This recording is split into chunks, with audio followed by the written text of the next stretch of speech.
One thing you notice when you select embroidery designs is that it always recommends the hoop that the design fits in.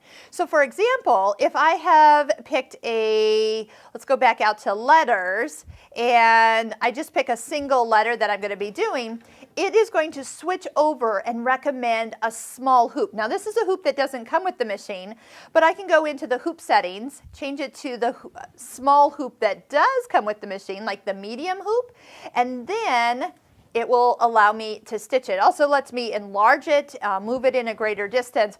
But one thing the machine will always recommend, when you sew with the hoop size closest to the design size, you are guaranteed to have a better result when you're done. So instead of taking a little tiny design and embroidering it in a really big hoop, this is one way to save stabilizer, and because it's a smaller hoop, you have more surface area to contain that fabric and stabilizer for better results. So once again, the machine knows best, but you do need to tell it which hoop you are actually going to use, or maybe just treat yourself to all the hoops that are available for this machine, which would be a small hoop and a mega hoop. Look how big that hoop is. Those are two hoops that you can purchase at your local Bernina store.